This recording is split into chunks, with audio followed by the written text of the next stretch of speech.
नमस्कार, आप देख रहे हैं रितम और मैं हूं आपके साथ कोमल पवार। तो चलिए खबरों का सिलसिला शुरू करते हैं। आज देश भर में परशुराम जन्मोत्सव, अक्षय तृतीया और ईद धूमधाम से मनाई जा रही है, जिसे लेकर प्रधानमंत्री नरेंद्र मोदी ने आज ट्वीट कर देशवासियों को बधाई दी है।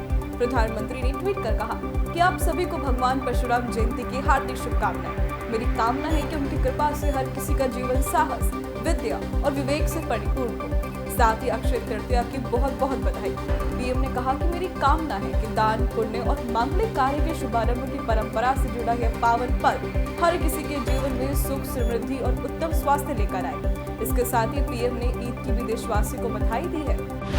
दुनिया भर के देश हर वर्ष 22 अप्रैल को विश्व पृथ्वी दिवस मनाते हैं, तो वहीं प्रधानमंत्री नरेंद्र मोदी ने ट्वीट कर कहा कि पृथ्वी दिवस के अवसर पर वह उन सभी लोगों के प्रयासों की सराहना करते हैं जो पृथ्वी को बेहतर बनाने के लिए काम कर रहे हैं। साथ ही कहा कि भारत प्रकृति के साथ सद्भाव में रहने की हमारी संस्कृति के अनुरूप सतत विकास को आगे बढ़ाने के लिए प्रतिबद्ध है। बता दें कि विश्व पृथ्वी दिवस का उद्देश्य पृथ्वी के संरक्षण और पर्यावरण को लेकर लोगों के बीच जागरूकता पैदा करना है। विदेश मंत्री एस जयशंकर गुयाना के 3 दिवसीय दौरे पर है। यहाँ उन्होंने जमैका के विदेश मंत्री कामिना जॉनसन स्मिथ के साथ चौथी भारतीय मैरीकॉम मंत्री स्तरीय बैठक की सह अध्यक्षता की। इस बैठक में दोनों देशों के बीच व्यापार, जलवायु परिवर्तन और आतंकवाद से निपटने सहित कई अहम मुद्दों पर चर्चा हुई।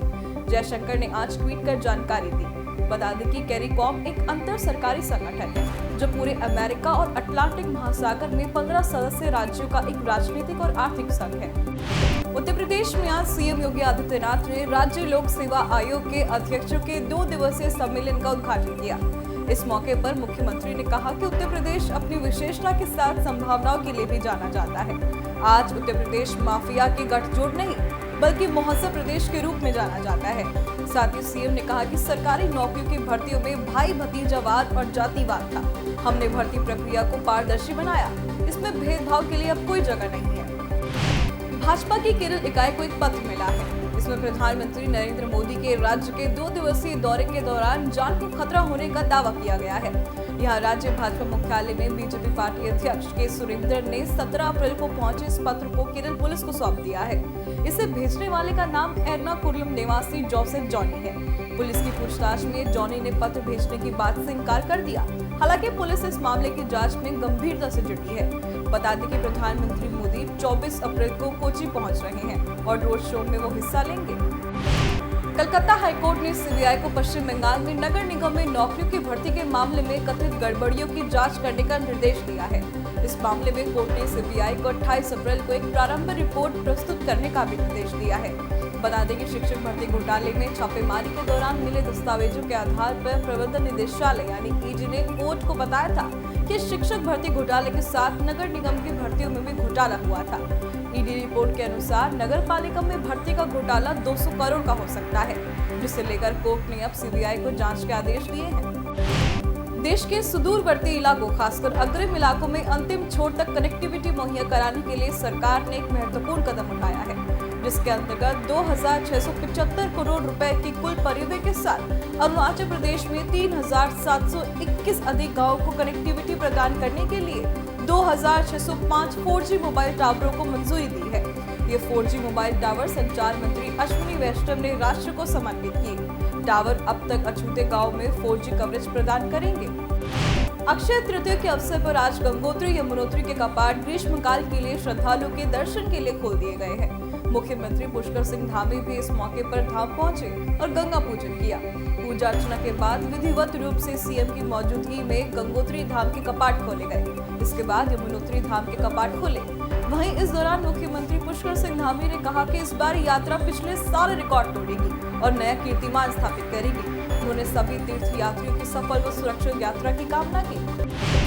देश में कोरोना के मामलों में उतार चढ़ाव जारी है। स्वास्थ्य मंत्रालय ने बताया कि बीते 24 घंटे में कोरोना संक्रमण के कुल 12,193 मामले दर्ज किए गए हैं। इससे पहले कल यानी 21 अप्रैल को कुल 11,692 नए मामले सामने आए थे।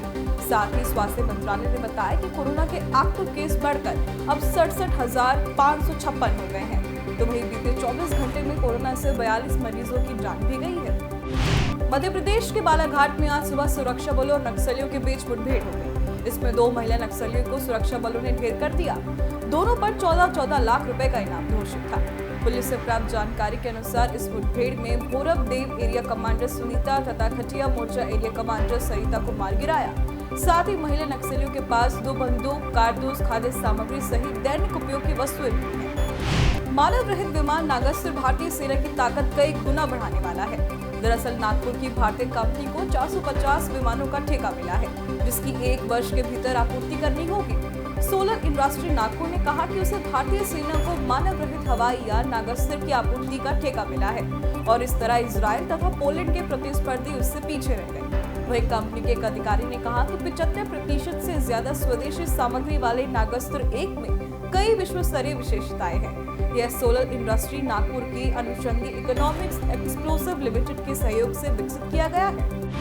देश के दूर दराज के क्षेत्रों तक संपर्क को और बढ़ाने के उद्देश्य से केंद्र सरकार ने क्षेत्रीय हवाई संपर्क योजना का 5वां चरण उड़ान 5.0 आरंभ किया। नागर विमानन मंत्रालय के अनुसार उड़ान 5.0 के तहत परियोजना को व्यवहारिक बनाने के लिए वित्त पोषण की व्यवस्था के तहत सीमा 600 किलोमीटर रखी गई है, जो पहले 500 किलोमीटर थी। वहीं नागर विमानन मंत्री ज्योतिरादित्य सिंधिया ने कहा कि योजना का यह नया एवं मजबूत संस्करण गति को बढ़ाएगा, नए मार्गों को जोड़ेगा और हमें 1000 मार्गों, 50 अतिरिक्त हवाई अड्डों, हेलीपोर्ट तथा वाटर एयरड्रॉप के लक्ष्य के करीब लाएगा। भारत की विदेशी मुद्रा भंडार के मोर्चे पर लगातार दूसरे सप्ताह अच्छी खबर मिली है।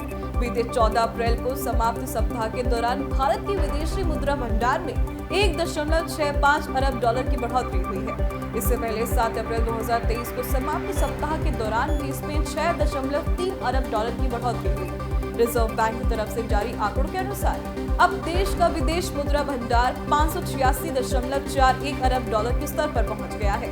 यह जुलाई 2022 के बाद का शीर्ष स्तर है। तेज गति से बढ़ती भारतीय अर्थव्यवस्था की दुनिया भर में सराहना हो रही है। इसी कड़ी में वैश्विक कंपनी मॉर्गन स्टैनली ने रिपोर्ट जारी की है, जिसमें कहा गया है कि अर्थव्यवस्था का पूरी तरह से खुला, कंजम्पशन में सुधार, निजी क्षेत्र के कैंपस में वृद्धि और सरकारी खर्च में तेजी से भारत के सकल घरेलू उत्पाद में 6.2% की वृद्धि होगी। रिपोर्ट्स के अनुसार वित्त वर्ष 2024 की दूसरी तिमाही में मुद्रास्फीति 5% से नीचे रहने की संभावना है। आईपीएल सीजन 16 में आज 2 मुकाबले हैं। पहला मैच लखनऊ के कान्हा क्रिकेट स्टेडियम में लखनऊ सुपर जायंट्स और गुजरात टाइटंस के बीच खेला जा रहा है, तो वहीं दूसरा मैच मुंबई के वानखेड़े क्रिकेट स्टेडियम में शाम 7:30 बजे होगा। मुंबई इंडियंस और पंजाब किंग्स के बीच होने वाला ये मुकाबला दर्शकों को रोमांचित करेगा। हॉकी को देश के दूर दराज के हिस्सों में ले जाने के लिए राष्ट्रीय शासी निकाय ने हॉकी इंडिया का अभियान हर घर हो हॉकी की पहचान कार्यक्रम शुरू किया है। इसका उद्देश्य सभी जिलों को नियमित कोचिंग शिविरों और अंतर जिला प्रतियोगिता की मेजबानी के लिए शामिल करना है। हॉकी इंडिया के अध्यक्ष डॉक्टर दिलीप तिर्की ने कहा कि सभी राज्यों से आग्रह किया गया है कि वे अपने संबंधित जिला संघों के साथ मिलकर काम करें और हॉकी को बढ़ावा देने में मदद करने के लिए नियमित गतिविधियों की मेजबानी सुनिश्चित करें।